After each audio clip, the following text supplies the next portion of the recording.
Okay, good afternoon, everyone. Let's get started. Today is my great pleasure to introduce today's invited speaker, Dr. Amin Kiagari. It's actually a representative of one of our best alumni, because he got his PhD in environmental engineering from our very own department in 2018. And before that, he got his master's and a bachelor both from University of Tehran, one of the best universities in Iran. So after his PhD, he spent 2 years the joint appointed postdoc fellow at the Orden Institutes for Computational Engineering and Sciences, located at the UT Austin, under the supervision, joint supervision by Dr. Clint Dawson and our Professor Hanadi Rifai, respectively. Dr. Kiagari is he's now a coastal modeling team lead at the Texas Water Development Board. Here he working with different modelers, scientists, and engineers. One of the great things he has done that he's a project manager for the Texas Integrated Flooding Framework, which he's going to present to us. It is a planning project funded by the General Line Office and led by Texas Water Development Board, USGS, and Army Corps at the Galveston District. His broad research interests include geospatial modeling, machine learning for coastal resiliency, hurricane storm surge simulation, rainfall-induced flooding, effects and transport of pollutants in the environment, water and sediment quality, and water energy nexus. So we start. So Amin, the floor is yours. Thank you very much, Dr. Lee. Hello, everyone. I'm glad to be back at the University of Houston. I wish I could be on campus, but now I'm living in Austin, so it's a little bit of logistic issue to be in Houston. But today I want to talk about the Texas Integrated Flooding Framework, or TIF project. Before I start, I want to give credit to my co-authors and co-presenters basically for this job, which is Kami Schonbachler, which is my direct manager at Texas Water Development Board, Patrick Kerr and Shahid Al-Islam from Army Corps at Galveston District, and Mike Lee and Sam Brendan from USGS. So as Dr. Lee talked a little bit, I don't think that I need to go through this, but I got my PhD from University of Houston 2018. And since 2020, I'm working with Texas Water Development Board. And now I'm kind of overseeing all the modeling activities along the coast that we are conducting in the board. So today's presentation is not going to be very technical per se. You won't see equations, you won't see like modeling results. Instead, I want you to realize how important it is to sometimes take a step back and look at what's the best when it comes to understanding the concept of flood, who's going to get affected by flood, how you're going to communicate the results of your models and data with the general public and technical and non-technical end users, and then eventually how you're going to mitigate the risk of flooding across the coast of Texas, not just like one single area or like one small region. So let's start by the fact that prior to 2019, for 5 years, for 4 out of 5 years, we had strong and severe storms in the Houston area, in Harris County area. We had Ike in 2008, we had the Memorial Day flood in 2015, the Tax Day flood in 2016, Harvey in 2017, and more recently we had Imelda, and of course we had Allison in 2001. But one thing that is more scary than a single storm, just whether it's like a storm surge or it's a rainfall storm, is like when you have both of them at the same time or within a short period of time from each other, which we call them compound flooding, and I will explain that in a second. Basically, when you have compound flooding, it can produce floodwaters that are longer in duration and more spatially extensive than anticipated. So the TIF project, the entire TIF project, is designed to have a better understanding of the compound flooding with regard to models, with regard to data, with regard to monitoring technology, data management, visualization, planning and outreach. All of those is kind of part of this TIF project. So for Texas to implement state and regional flood planning, decision makers need a more accurate understanding of coastal flood risk and the tools for effective mitigation planning. Unfortunately, we don't have any of those right now for compound flooding, right? We have pretty standard guidelines and strategies for inland flooding. We have good guideline and strategies for coastal flooding, but when these two join to each other, we don't have that much of information and understanding. So let's define compound flooding. What is compound flooding? According to the IPCC, when you have two or more extensive events occurring simultaneously or within a short period of time from each other, that's one of the cases for compound flooding. Example of that would be when you have a storm surge from a hurricane, but in the meantime, you have some rainfall that is falling to your watershed. So you have like rainfall, runoff from one direction and the storm surge from another direction. And when these two meet, the outcome is not going to be linear, and it's going to be a lot of complexity with that. Or you have a combination of extensive events with underlying conditions that amplify the impact of the event. For example, the sea level rise, right? We all are aware of the relative sea level rise that is the kind of like a function of the changing in climate. So basically, when you have sea level rise and then now you have a storm surge and runoff on top of that, the effect would be magnified. Or it could be a combination of events that are not themselves extremes, but lead to an extreme event or impact when combined. So imagine that you are at the period that you have a king tide in your coastal area, and then you have a severe rainfall, which basically when the water tries to go to the final receptor, you have like a big block caused by the king tide, and that caused like this rainfall event becomes way more damaging than it was anticipated to be. So most of the recent models that we are working with are kind of designed to kind of consider one type of the event at the time, whether it's storm surge. So models like ATCIRC, Delft3D, Schism model, Slosh, all of those are kind of like they just focus on a storm surge, or they're on the rainfall side like HEC-HMS, HEC-RAS, Geisha, SWAT, all of those models. But in reality, we need something that could capture both of the phenomenon and even more beyond that. So when you look at this, and let me turn on my laser here. When you look at this, the black one shows you when you have only Hurricane Ark in the Houston Ship Channel without any flow caused by the rainfall that was almost 12 to 16 inches of rainfall in White Oak Bayou and some less rainfall in other areas in the Harris County.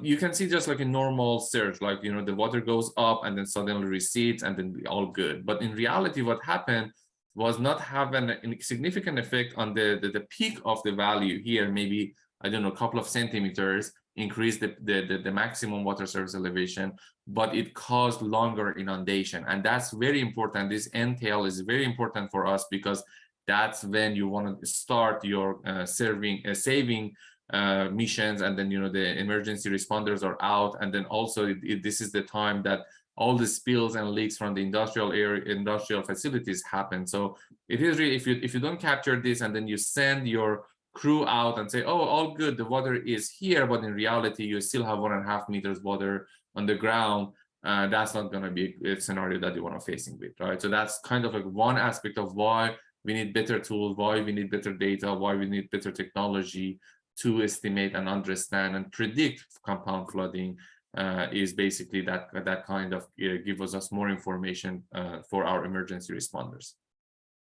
So to address all of these, the mission of the TIF project is leverage expertise and resources to bring about the best information to enhance coastal flood risk planning and mitigation. We are bringing the best out of Texas Water Development Board, Army Corps of Engineers, and USGS, which basically each of us have like some very strong background in. So for us, it's going to be outreach and data management and kind of communication. For Army Corps, it's going to be modeling.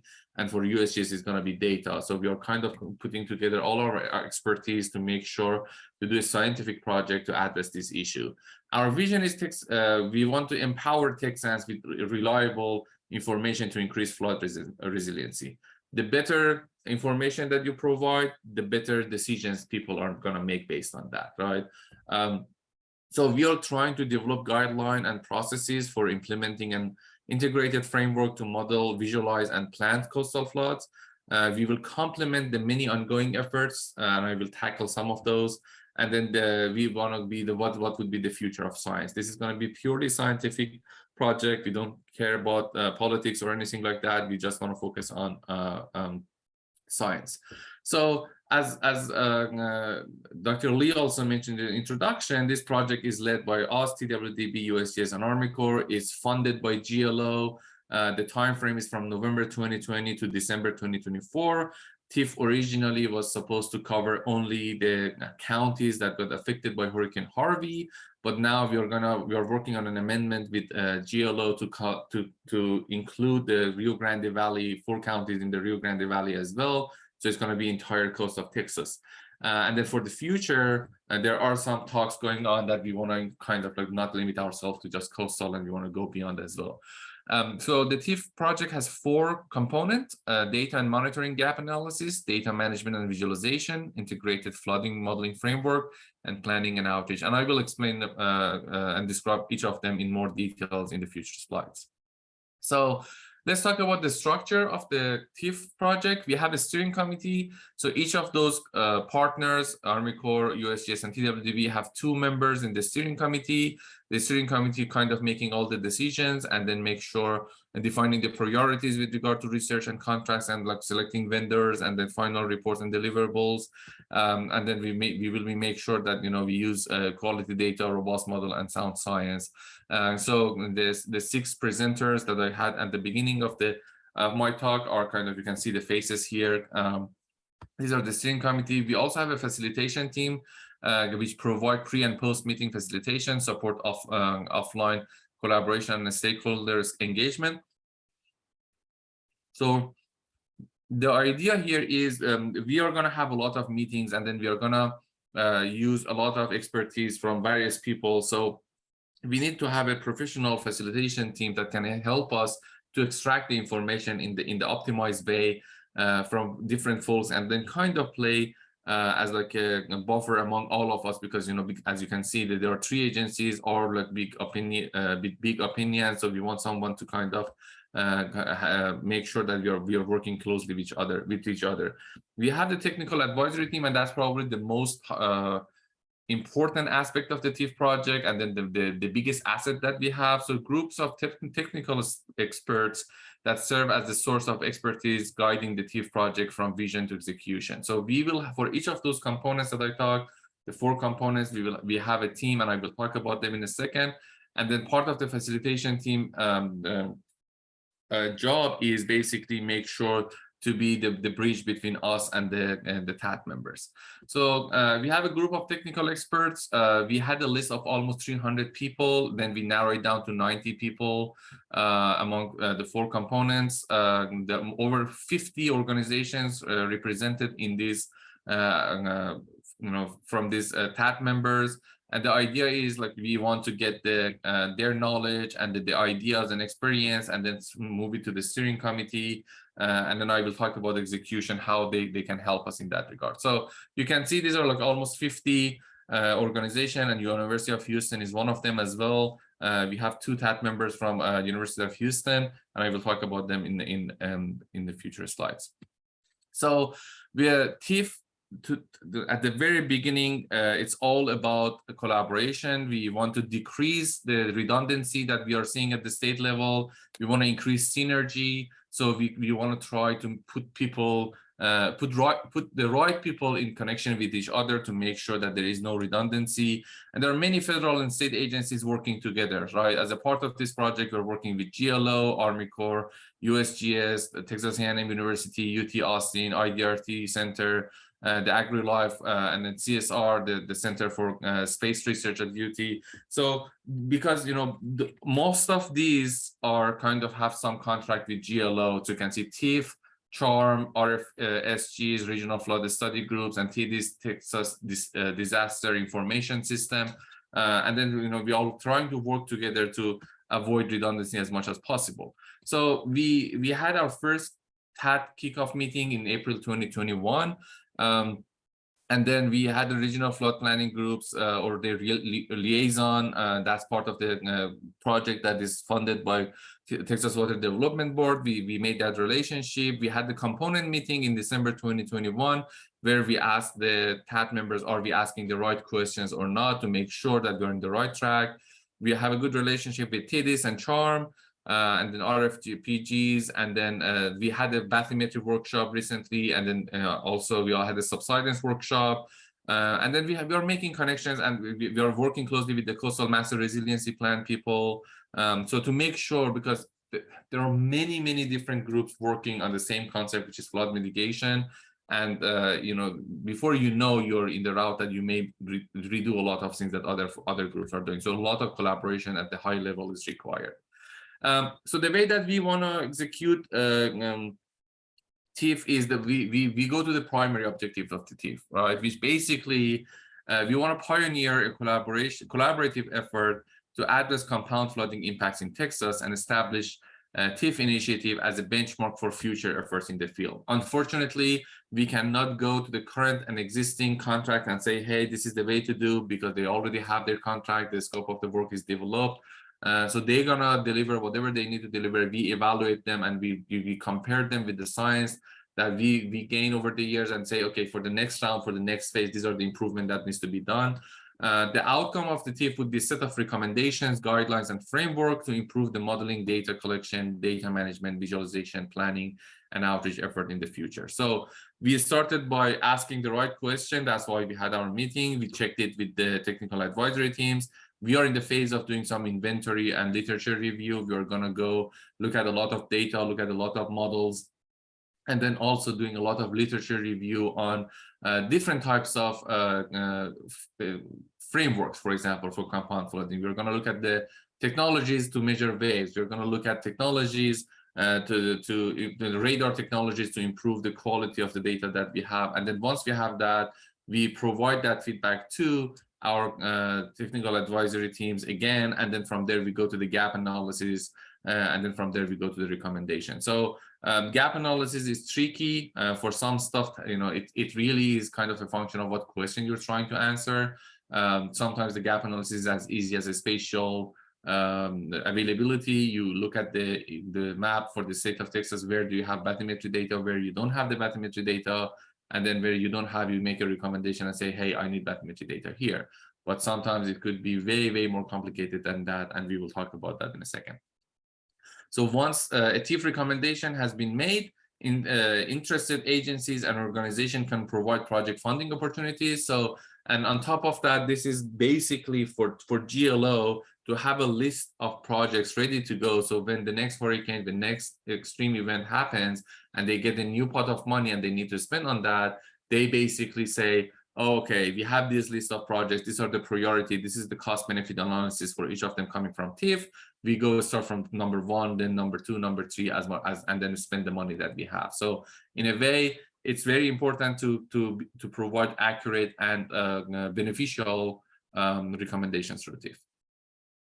So before we even start looking at anything, we started by an inventory analysis, right? We did a statewide flood-related model and data-driven projects.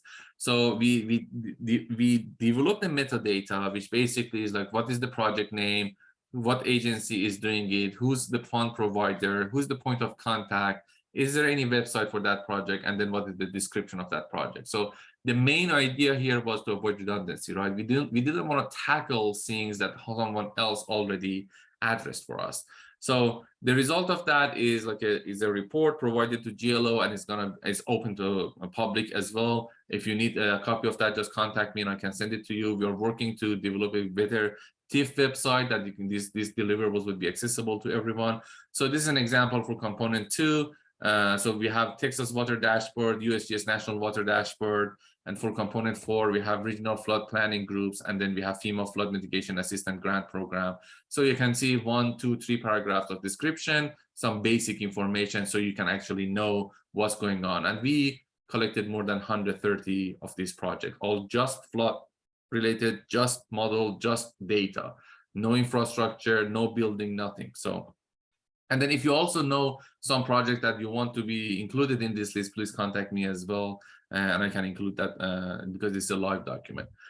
So the TIFF components, the first component is data and monitoring gap analysis, and the goal for that is establish a plan for obtaining continuous and up-to-date data critical for compound flood monitoring and modeling across inland, coastal, and ocean systems. For the second component, we want to ensure that any coastal flood related data and model outcomes can be properly visualized for both technical and non-technical end users. For the third component is develop conceptual model coupling workflow for assessment of flood hazards in the coastal Texas region. And finally, for component 4, we want to ensure flood planning and mitigation needs for various end users are incorporated into the data and modeling frameworks. So let's start by this. Why is data and monitoring important, right?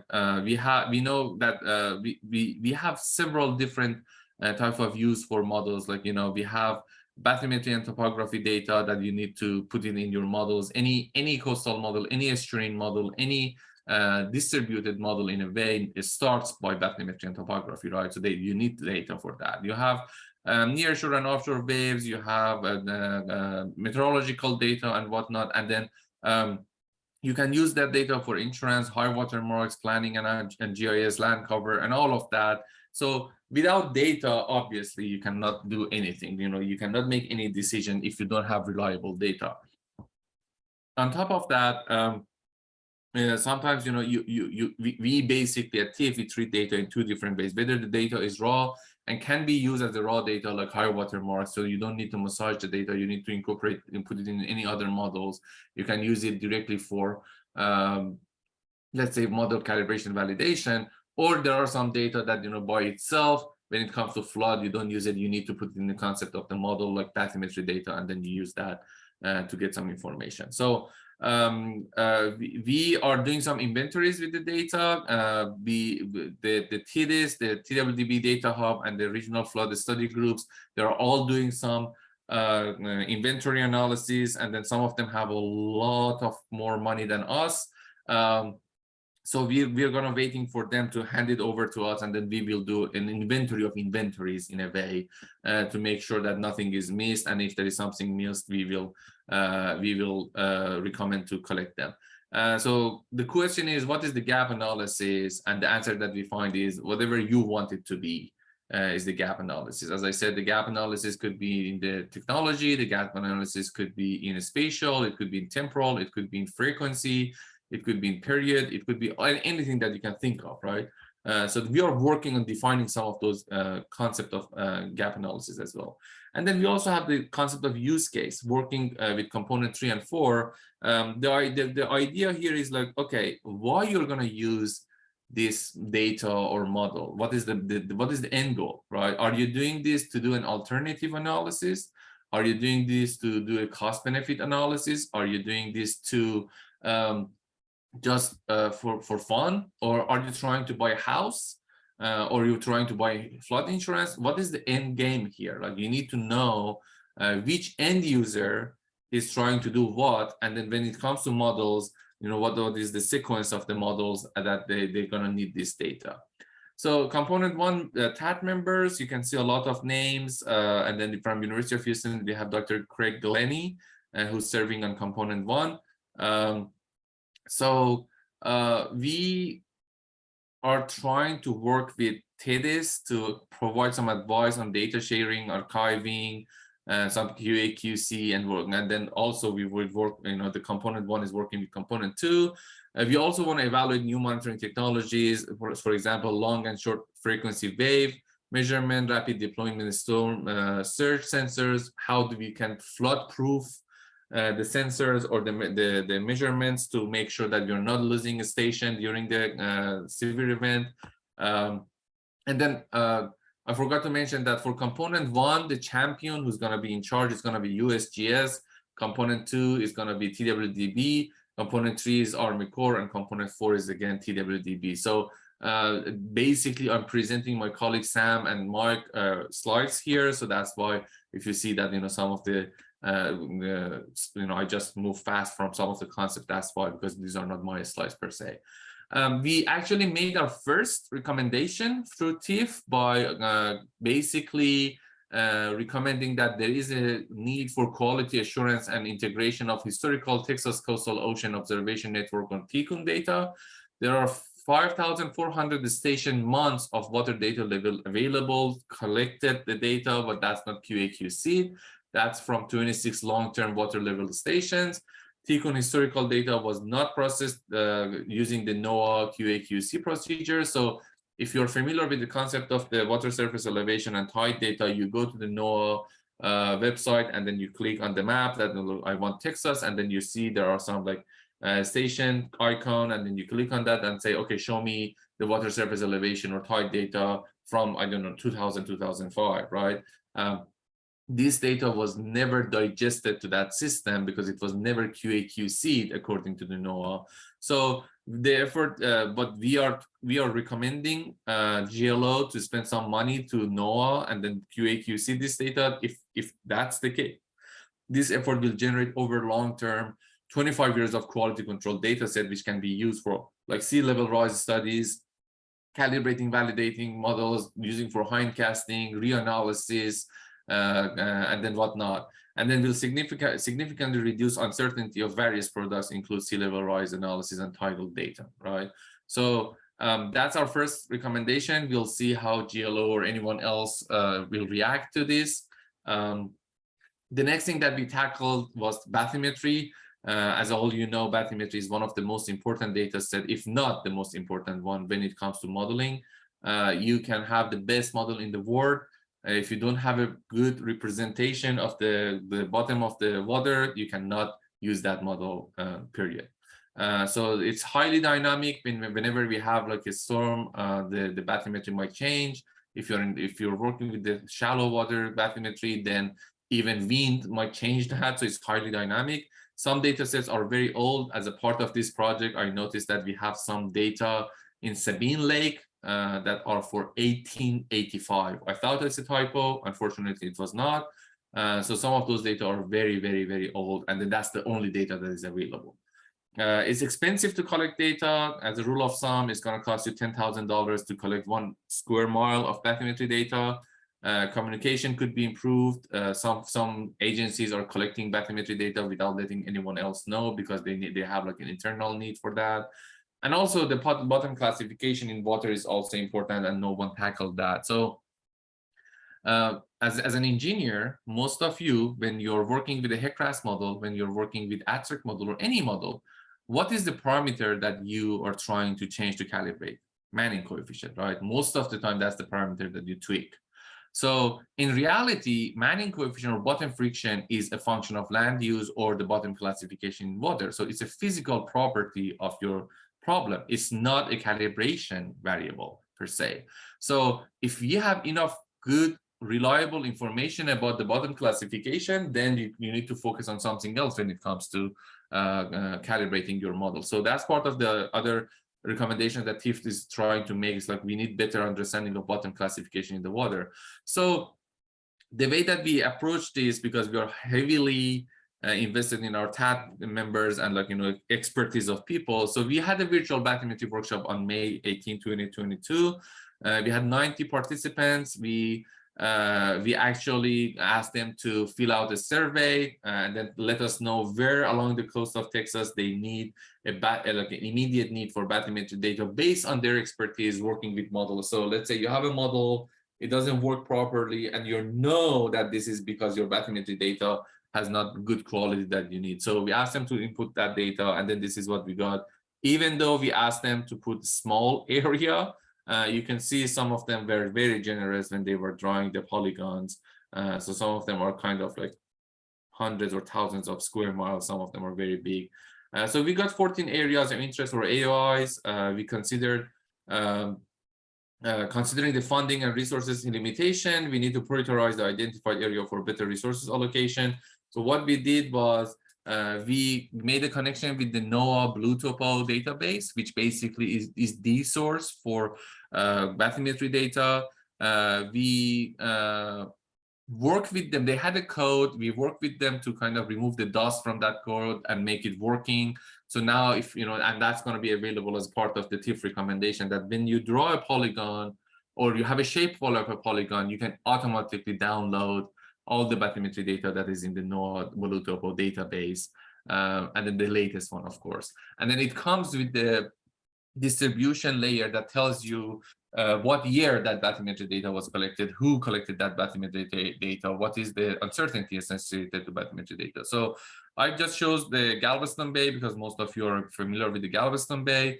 So you can see this is the actual data, bathymetry data from NOAA. This is the year that that bathymetry was acquired, and you can see some of them are 1800, and then some of them are like 2021. So the deeper part of the channel is maintained or is collected by Army Corps, so we have good data always around them. But for Trinity Bay, Upper Galveston Bay, Lower Galveston Bay, East Bay, we don't have that much of data. And of course, for the shallow bays of Houston Ship Channel and Galveston Bay system, we don't have good bathymetry data. So we considered that. We defined two different criteria. We said, okay, some area where there is no bathymetry data, like Nueces Bay, or there are some area that there is no recent bathymetry data in the past 20 years. We want to consider that as a potential area to go out and collect bathymetry data. We, on top of the Blue Topo, we also work with our colleagues at Texas Parks and Wildlife and also the TWDB, and then we complement those data sets to the Blue Topo because not all of them are part of the Blue Topo. So the result was this: we got very detailed map of where we think that we need some bathymetry data to be collected. All these rivers, the San Jacinto River, the Shallow Bay, Trinity Bay, shallow part of the Trinity Bay, the East Bay, the shallow part of the lakes on the East Bay, that they were all selected. And then we found out, okay, it's a lot of area, it's a lot of money that needs to be spent. So we have limited amount of resources and funding. So that's why we designed a post survey to our bathymetry workshop, and we said, okay, now we identified these 20 something areas. Let us know what is your top 5 priority. So we did that. We also worked with another branch of NOAA, and they helped us that they have a similar approach, but they only got the feedback from several federal agencies. And then interestingly, what they found was completely aligned with what we found. So it seems that the modelers and like the end user are kind of like on the same page with the federal agencies. So actually today I sent out the bathymetry workshop report to the steering committee for their review, and it's going to come out soon. And then once that's out, basically the agency with money will go after the top from the top of the list. So TWDB actually is going to fund some of these areas soon. We are actually being prepared to go in front of our board and then get their approval to spend that money. And then soon we will have some contracts to collect bathymetry along the coast of Texas based on this report and based on this work that we did. So component 2 is basically data management and visualization. We work on data set naming, taxonomy, and ontology, summary of existing statewide flood-related studies, and inventory of user interfaces. And then future plans is doing some human-centric visualization. So I will talk about some of these in more detail. So component 2 TAT members are, you might recognize some of the name. Gordon Bells is there, Rich Signal is there, Sam Brody is there. And then we have like a bunch of people that you probably know from their presentations. So one of the component 1's first task was to create an inventory of data set applicable to coast flood, right? To the coastal flood analysis. So how do we know what data sets are applicable, right? When you want to do an analysis along the coast, what data sets you need to consider? Do you consider bathymetry? Yes. Do you consider wave? Yes. Those are obvious, right? But what about census data? What about some other kind of indirect data, right? So we started with 90 data sets that we thought, TIFF thought that is good. Then we talked to our TAT members, and that grew to 250 data sets. But that's the non-cured version, which means that we did not remove duplicates, because, and I will talk about that in a second. So once we cured that data set, our list of data sets, it ended up to 145 data sets. But how do we organize the data sets, right? Let's assume that you're gonna be, and because we are gonna help TDIS, the Texas Disaster Information System. Let's say you're an end user, you're an engineer, and you wanna go search the TDIS system, which is gonna host all disaster-related data sets in the state of Texas, not host per se, whether they're gonna host it or they're gonna provide the link to the right place to you. And then you want rainfall data, right? You might search rainfall. Someone else may search precipitation. Someone else may search droplets from the sky. Someone may search something else. But at the end of the day, all those searches should lead to one single data set, which is rainfall. So we need an official name. We need all the alternative names that are kind of related to this name. And on one step further is like how this data set is related to a model, what models, what type of models, hydrologic model, for example, are going to use rainfall. Among those, okay, now we have HECRAS, HHMS, Geisha, whatever, they're going to be like a subcategory of the data type. And then there become a subcategory of like the type of analysis that I'm doing, the hydrologic analysis. Hydrologic analysis is a subcategory of alternative analysis. Alternative analysis is a part of funding requirements. You see, we need to tag all this data to the models, to the use cases, to the end goals, and then finally to the end users, so the system could work flawlessly. We also have the data. We had the data naming and classification workshop. For example, for precipitation, I provide that information. We have the data class, which is like atmospheric, observed data, and flood warning. All of them are like the rainfall will go under all of those.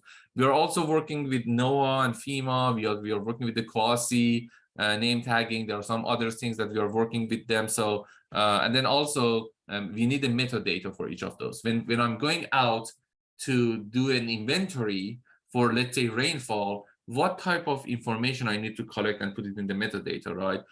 I need to know who collected that data, what was the technology that was used to collect that data, what was the accuracy of that data, what year it was collected, what was the frequency of that, where it got collected.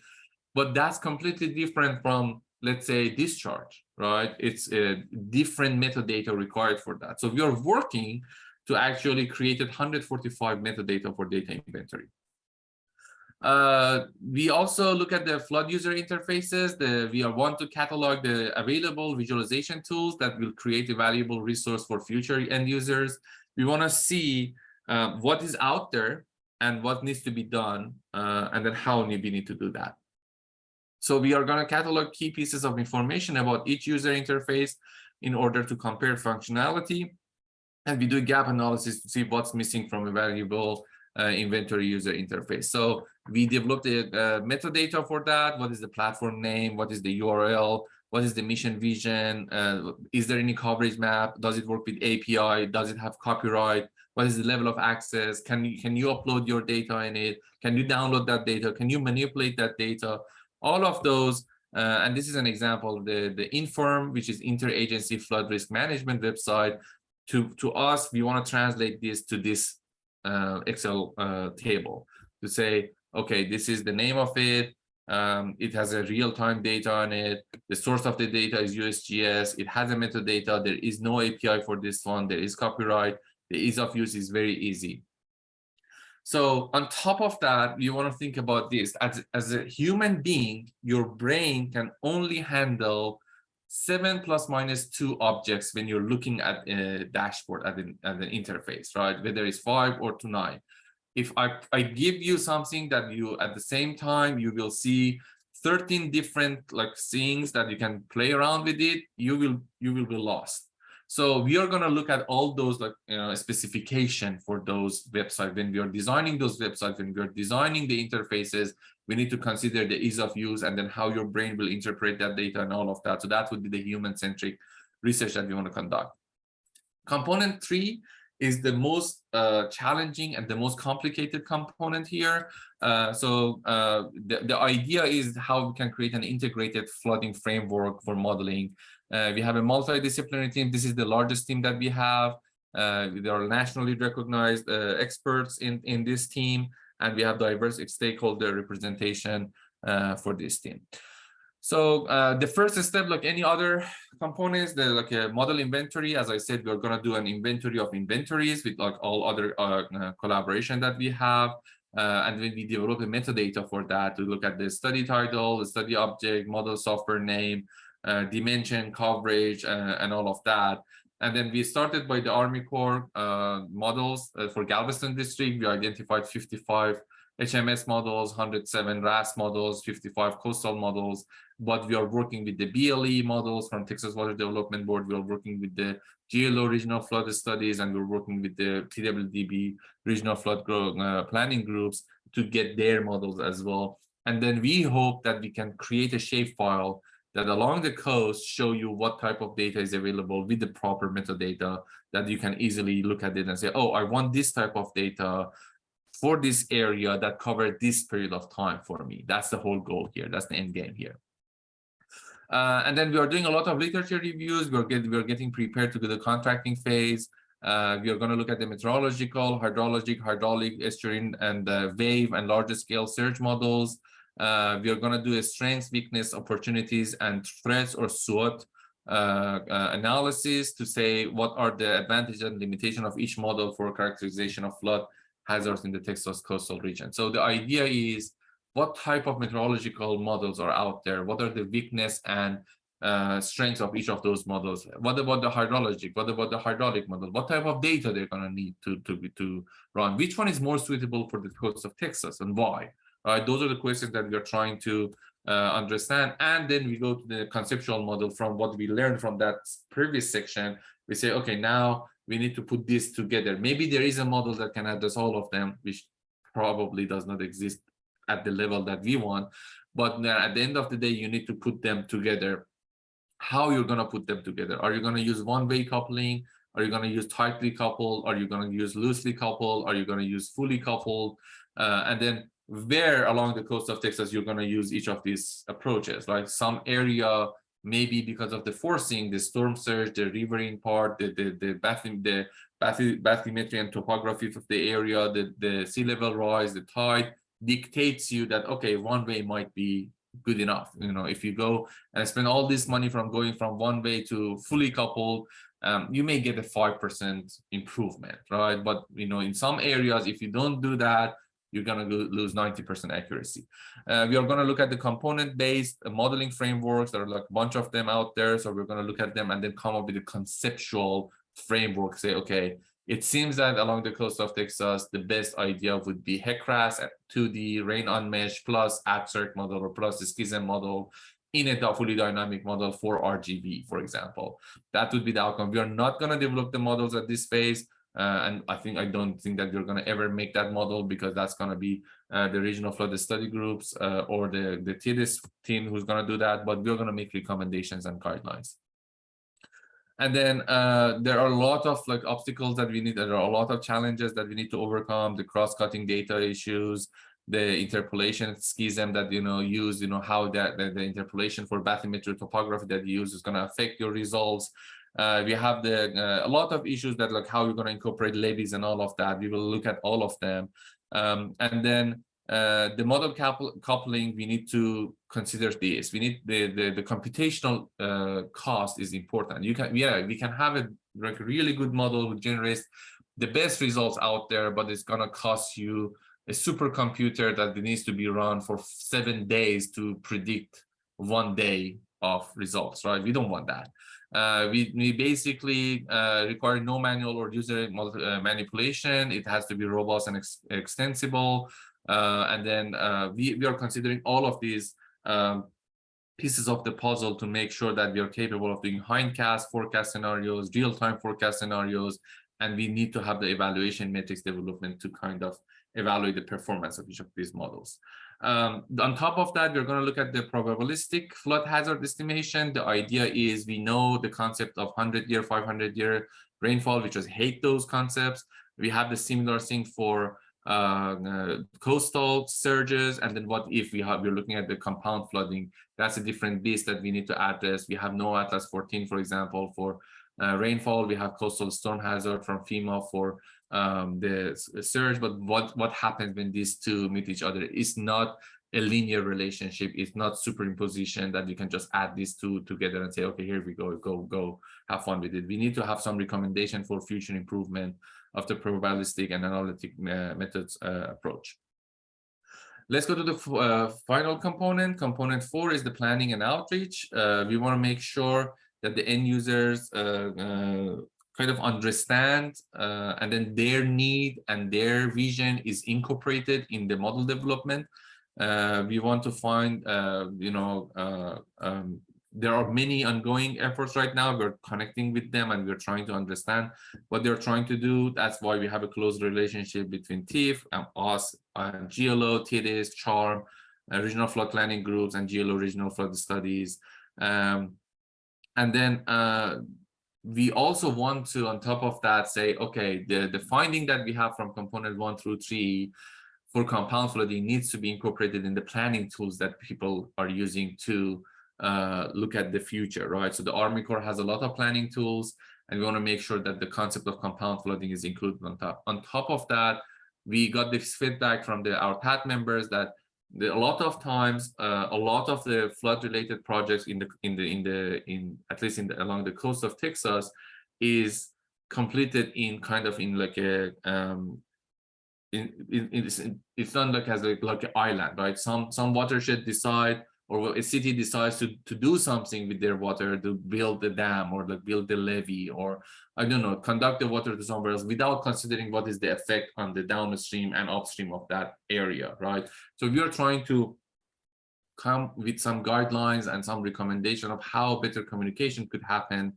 between all these planners at the local, regional, and global scale. So basically you can see what would be the effect of your work on some other people's life. And then this is the component 4 TAT members. We have Dr. Rifai as one of the members from University of Houston on component 4. We are working with our community assistant program at TWDB to identify the end users who are going to use flood related products for what purpose. Are you trying to buy a house and want to see the history of flooding? Are you an emergency response manager? Are you a city planner? Are you a county judge? And if you are any of those, what decision you're trying to make, right? Whether I need to pass this bridge, whether I need to build this levee, whether I need to buy this house, whether I need to flood insurance. We want everything to be about that decision that you're trying to make, right? And then from there we go, so okay, for this decision you need this type of models, you need this type of data, and then this is how we kind of doing that tagging that I described with TIDIS. We're going to do an inventory of planning tools. We're going to create some campaigning toolkit for flood awareness. Like, for example, turn around, don't drown is one of the things that we want to make sure that people are understanding, have a good understanding of it, and then actually doing it. And then we will have multiple outreach effort and collaboration, and then we have an outreach plan actually. We want to work better on flood communication. What are the alternatives to 100-year and 500-year floodplains? What are the alternatives to maps in general? You as an engineer understand maps, but a lot of folks don't know. They need to look at the legend, they look at the North arrow, at the same time look at this map, what is the scale. All of that is out of a lot of people's mind. On top of that, we have immigrants. We have people who cannot speak English. We have people who don't know how to use internet or how to use their phone. We need to consider all of those. As I said, we want to look at the technical and non-technical end users, and it comes to trust. People, unfortunately, don't have trust in the state and federal agencies. We are trying to change that by having like this trust star. We want to be inclusive and transparent. It's going to be scientific approach. It's going to be bottom up approach. So we want to start from the end users, not going out and say, oh, we created this cool tool or cool model, now use it. We want them to tell us what they need, so we can actually use that. We have expert collaboration, and we want to avoid redundancy. And then I said we have this communication loop, that how we want to work, communicate our findings, and then get the information from the end users. We want to leverage the existing infrastructure out there. So we have CHARM, we have regional flood studies, we have engineering firms, we have the Texas Coastal Resiliency Master Plan, and then each of them we have a plan how to collaborate with them and how to communicate the data model and finding with them and our recommendations and guidelines as well. So this is one of my favorite slides. So you as an engineer, and this is not just for TIFF or like anything related to flood, anything, you know, let's say you're building a bridge, let's say you're like whatever major that you are, you go and then tell people the modeling results show the inundation levels are 2 feet above NAVD 88. All people hear is this. The blah, blah, blah results showed blah, blah, blah, blah, blah, blah, blah, right? They don't understand what you said. So you need to make sure to find the best way to do the flood communication or any technical communication to your final end user so they can understand it. Once they understand it, they become more involved. They provide some information to you that you were not aware of them. So we need to kind of like create a distance between our brain, which is like super technical, and like the general public brain that is kind of really kind of like understanding of real life, what's going to happen. You need to be sure that you're able to communicate those concepts with them. Another example would be the flood communication. For hurricanes, we have Saffir-Simpson, which is based on the wind speed. We have hurricane category 1 through 5, but what is the meaning of that for you? You are living in Galleria area, or you're living on campus, and you want to know, okay, there's a category 4 hurricane coming to this area. Am I going to get flooded? Is my roof is going to be there next time in the morning? That doesn't tell you anything, right? It's just provided the wind speed is going to be like that. We have similar thing for some of the better things actually for rainfall data, but we don't have anything for compound flooding, right? That's another thing that TIFF is going to tackle soon, to look at how you can create like a scale or like a better communication way to tell people that, hey, if you're living in Galleria, for example, you should expect 6 inches of rain, which probably make you flooded, plus like a wind of this speed, which basically you need to cover your windows, otherwise you're going to be in danger. So more intuitive to be more understandable for the folks. Some numbers, we have a website which is not great at this point. We're going to change that soon. We had 5 TAT meetings. We have 88 or 90 technical advisory team members. We had bathymetry workshop, subsidence workshop. We had 4 deliverables to GLO. And then we were working on some of the scope of the work for the new contracts. Just to summary, TIFF is a set of recommendation, guidelines, and framework. TIFF is not an effort to produce individual products like models and data sets. In the case where information production or models to the best meet what we are expecting them does not exist, TIFF will recommend to build them from scratch and develop new ones. TIFF as TIFF continue to evolve to meet the future resiliency needs of Texans, the steering committee will continue to look for opportunities to fill the gaps in flood science by recommending advanced work for the future. So feel free to contact us if you have a cool idea and you think that this is going to change the entire game in flood domain. Please let us know. TIFF will not change the scope of the work of any current project funded by TWB, GLO, or others, but we will provide feedbacks for the next phases. With that, I'm going to conclude my presentation. I think we have like 7 or 8 minutes for questions. If you have any questions, you can contact any of these emails. The first one is the TIFF email. The second one is my email. The third one is our facilitation team email. So you can ask your question or initiate the conversation with us. Okay, thank you very much. Very interesting presentation. So any questions from our audience, students, faculty?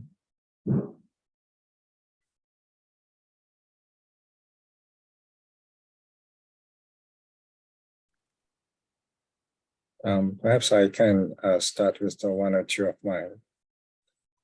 So one question I have is about this, that CIVE final products, the inventory of inventories and the recommended, and also this kind of metadata for all the models. Is this currently available, and what are the current limitations and the future direction to improve those guidelines, recommendations?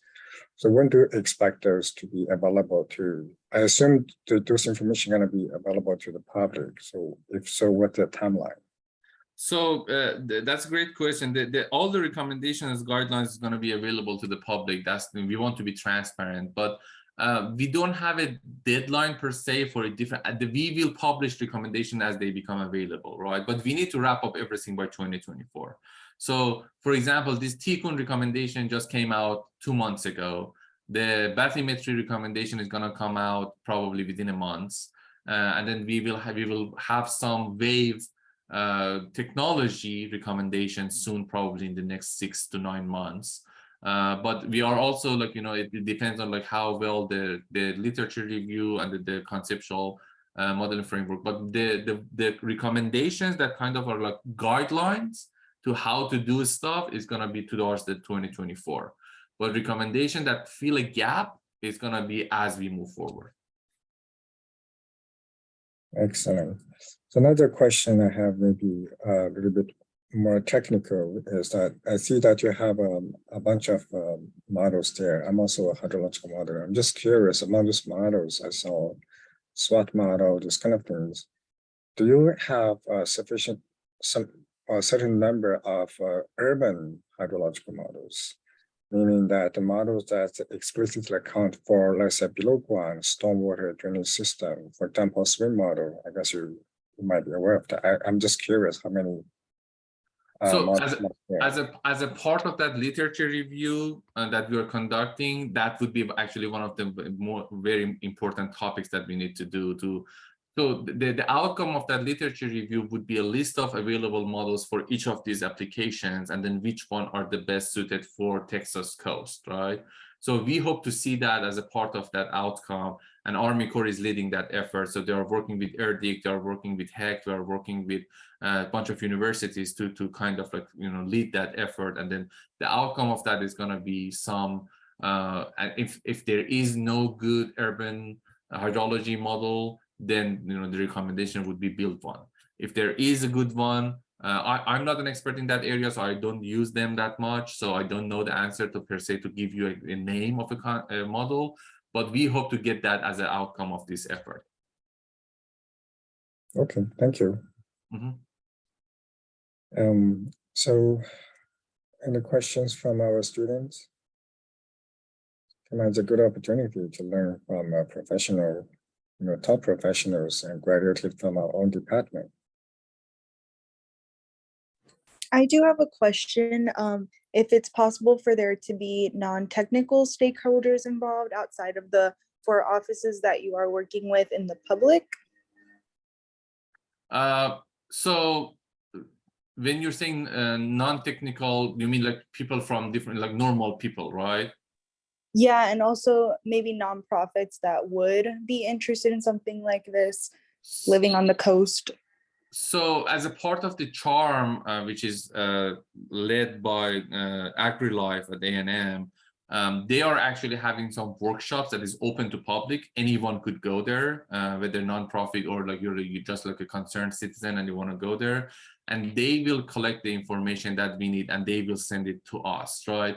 Because we have limited amount of budget that we cannot do everything by ourselves, so we're trying to leverage other people's work. So CHARM is going to be the face to the public, to general non-technical people, and they will have some workshop with them to actually, number one, educate them on flood concept, number two, working with them to file some go after some money, local money that they can go to do some mitigation in their community and neighborhood, and three, provide feedback to us and say, hey, people are asking about this specific question. They're trying to make this decision, or they want this data, or they want a model to show this type of analysis. And then we will digest them, and then we will make sure that these are going to reflect it in the future plans. That sounds great. Based on that as well, then, is there a chance for citizen data science? So as a part of this, both component 3 and component 2, we're going to look at citizen scientists or crowdsourcing and combine with AI, with machine learning and all of that. That's something that we're going to definitely make a recommendation on. Okay, thank you. Sure. Okay, excellent question. I guess we have a time for a short question. If some of you would like to. And you can always contact me afterwards if you need anything. If you have question about this, or you have question about working for the state agency or Texas Water Development Board in particular, or anything that I can help you. So I was sitting on the same chairs that you were sitting at some point. So feel free to contact me.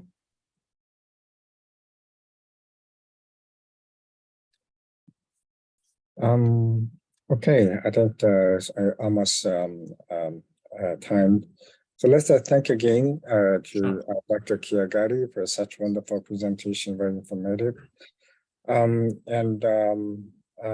will start. I'm gonna wrap up today's seminar, and if any questions, feel free to, as I said, email. You know that we have all the emails, email addresses here. Contact Dr. Kiagari. Any other seminar review questions, please direct those to Mrs. Carter. Okay, thank you all, and have a wonderful weekend. Thank you all for having me. Bye. Bye-bye. Thank you.